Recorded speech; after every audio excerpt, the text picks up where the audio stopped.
fail miserably, but we'll give it a try. Planning and scheduling. Are we ready? We're ready. 12 minutes. Somebody got a timer? Yeah, I have it right here. Do I have to? I don't have. I just got to be minimal 12 minutes, right? Yep. And go much slower than that. No videotaping this. Welcome to Planning and Scheduling 101. So what is planning and scheduling? You may be saying to yourself that planning and scheduling looks like this enormous, huge pile of work orders. It's a vat of emptiness.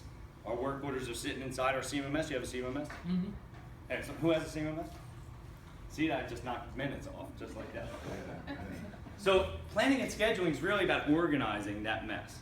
It's about consolidating things into buckets. It's about workflow management. It's about making sure that we can manage the work across all the entire workflow in an efficient and effective manner. What we don't want to do is create a sinking ship. So in order to do that, we have to make sure our buckets are clean. So clean buckets looks like this. You have a workflow process. My pen's not going to work on that. Marker. You're wasting more time there.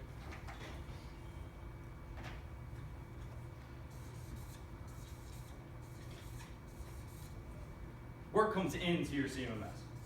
How's it come into the CMMS? People put it in. People put it in? How? They type it in. They either type it in, they call a help desk number, email, tap a guy on the shoulder, somehow it gets inside your CMMS. At this point, it gets triaged.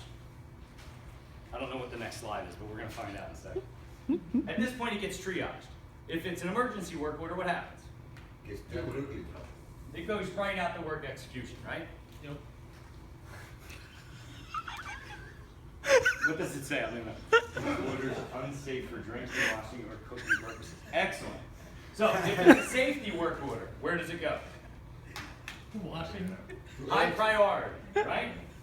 So you prioritize work orders. 1, 2, 3, based on how critical they are. High priority work orders. Do they go on the schedule early or late? Early. We want to get them done. If they fall into a category of still being an emergency, of course they go right to the technician. Let's see what the next slide is. Now, the majority of your work orders don't fall into those two buckets. The majority of the work orders are this big, giant 8 that sits inside your CMMS, completely disorganized. So it comes in as normal work orders. What percentage of your work orders are normal work orders? 90%, right? So it's the mass, the big, giant 8. So the mass of work orders is what the planning and scheduling function is all about. The planning and scheduling function looks at that mass of work orders, tries to filter it out, plan it properly, get all the parts on it, make sure it's effectively planned, and then moves on to scheduling where it can be efficiently scheduled. How am I on time? I'm probably really early, am I? Now, so inside this bucket, you work in other pieces of siloed information. So inside this bucket, you have 3 categories. So we're going to draw another 3 buckets that are just the planner function. His job is to cut this down. He wants to cut it down into 3 types of categories. A quick plan. A quick plan is something where he already has a job plan in the library. The parts are really obvious. He can just plan it right at his desk and move it along the way. He gets this done very fast, very efficiently. It's the stuff at the top, little limbs. The second bucket is stuff that he has to do some investigative work for.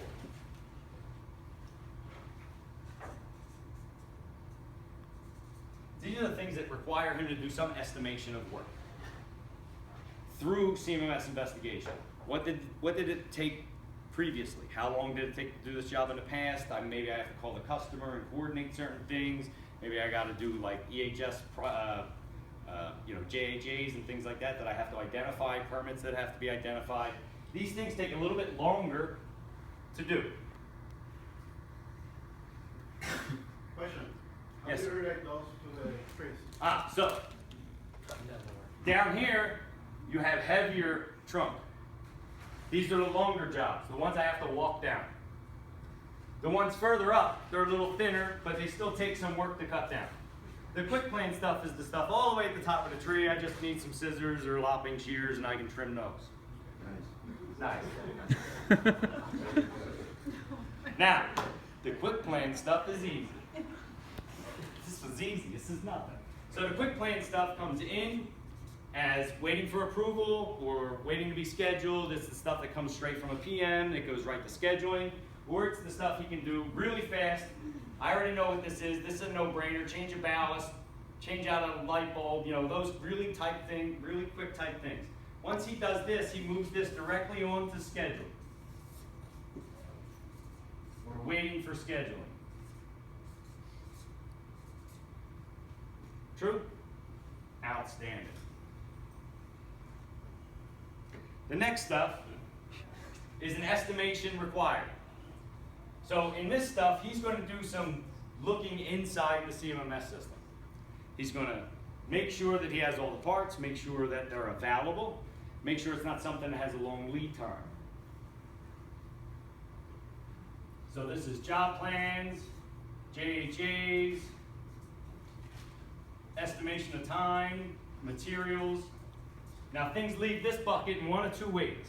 They're either waiting for materials because he was able to secure them electronically inside the CMMS, or immediately he's finished this and it also goes waiting to be scheduled.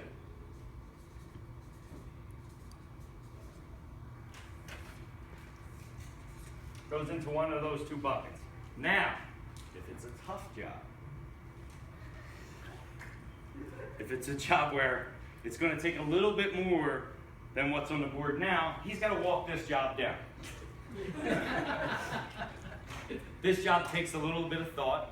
We want to make sure that he gets the right parts. He might have to look at and survey some area, do some measuring, maybe even bring somebody else in to assess the damage. These jobs, he puts in a bucket called estimation required. This bucket he lets pile up during the week. He doesn't do these right away. He waits till Friday, or he sets a block of time aside to go out to the plant to do the formal walk down of the mess. Make sense? So these things are all at the desk. This one is I gotta go walk it down.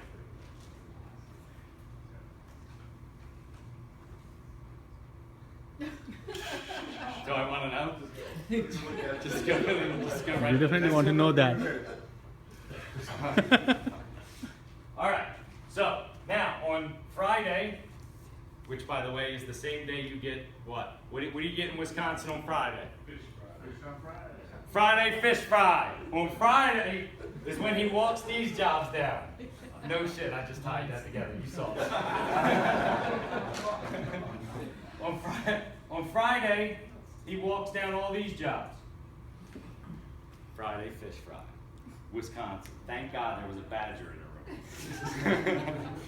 So on Friday, he's going to walk all these jobs down, collect all the information from these work orders where it's a mess. But again, he's going to do it on Friday. These jobs require a whole lot of effort. I have to look things up in catalogs. It's a job we've never done before. I have to write the job plan. These take a lot of work. So on Friday, he starts gathering this stuff. This also, though, splits into either waiting for material or waiting to be scheduled.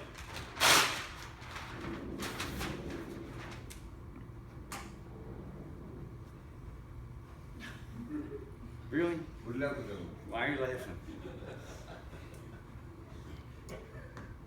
Now, the real heavy lifting comes on the scheduling side. The scheduler has to coordinate activities so that there are no accidents, so that we can get the job done effectively with the right resources. Question. Does that look like the right resources? No. I would argue that the heavy lifting is done by the planning group and not the scheduling. You would believe that. Right. So listen to this. What's the goal of planning and scheduling? Efficiency. Efficiency. Right. Great. I can put together a great plan. Where do I gain efficiency? By planning it right. Do I gain efficiency that way? I gain some. I gain some. But if I schedule you a job on one end of the plant and then the other end of the plant and then back to the other end of the plant and then back to the other end of the plant, I don't gain efficiency. Right. I gain efficiency through scheduling by logistics. Yes. Scheduling by logistics is giving the guy the exact same type of work in the same area with the same tools and the same resources. He'll get twice as much work done in a day than if he's bouncing all over the plant. Heavy lifting. Yes, sir. That is a Now. bad That's a fence in between them. I'm good with that. Yeah. Okay. You gave me something to work with the fence. That's okay. So in the scheduling function, this is all about coordination. Right? You have to coordinate with your customers on one side, operations, EHS, all the other organizations that are your customers. And on your side of the fence, you're just saying, well, I need to get the work done. But you can't just issue work. There's a coordinated effort there. You have to listen to your customers. You have a backlog of how many work orders? How many work orders in your plant right now on backlog? 1,500. 1,500 work orders. How do you know which ones to do? Who tells you that? They're prioritized. Well, the scheduler tells us that. No, the scheduler doesn't tell you what work to do.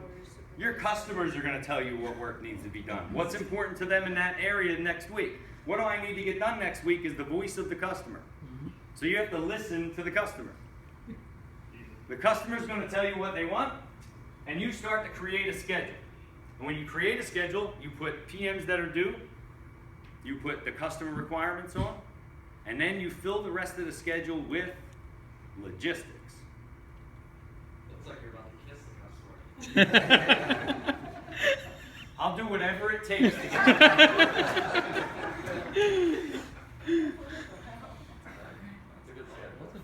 What is that? That's Photoshop. No, it's ice, right? Okay. Ice fishing. All right, so the coordination effort goes like this. Customers, PMs, logistics. What does scheduling by logistics mean? Convenience area. Convenience and area? What's my goal though? Availability of parts and everything. What's my goal when I schedule by logistics? To Gain efficiency, to be in the right area. If I drill my holes in the wrong area, do I catch fish? No. No. How many holes do I got to drill till I find fish? I don't know. So you want to make sure you understand exactly what your customers are looking for. Then you want to make sure you understand qualifications of technicians, the tool sets they need, and the parts they need. Just because I have 10 jobs in area 1, if one's electrical, one's mechanical, one's plumbing, I don't gain any efficiency. Unless that guy can do all 3 of those jobs. Not in our plants, right?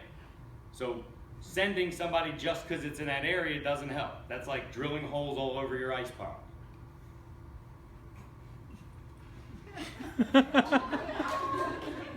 Bucky! That's all I gotta say on that one. Bucky. All right. So now that I have a plan and a schedule put together, what do I do next? Execute. I have to execute. Who does that? Work execution.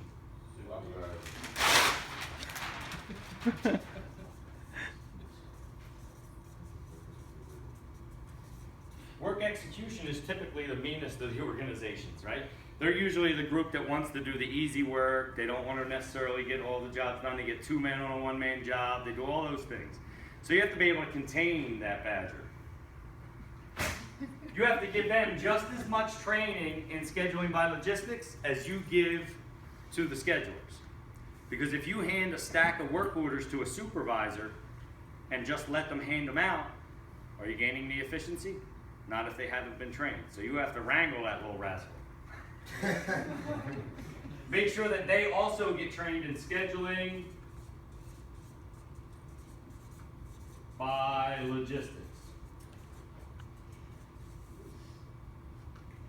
How many slides are left?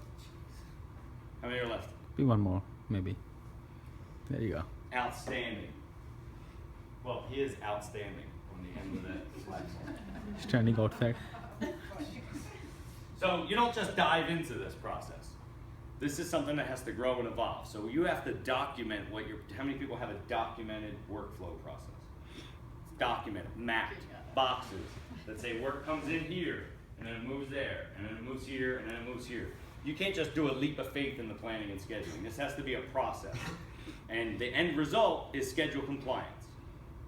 Now, if schedule compliance is off, that doesn't mean increase your estimate hours so you can get more work done because it seems like the job takes longer, but it doesn't, right? This means you're putting less work on the schedule. You want to make sure your hours are accurate. So you have to have a process map, and when it's failing, go back and look at the process. Don't just do a leap of faith.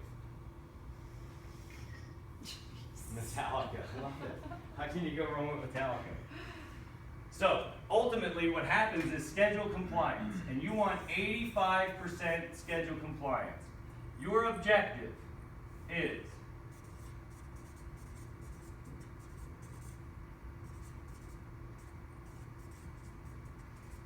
$95 from the maximum. work execution, customer, safety, to get all these groups into a coordinated effort and be the master of puppets. We're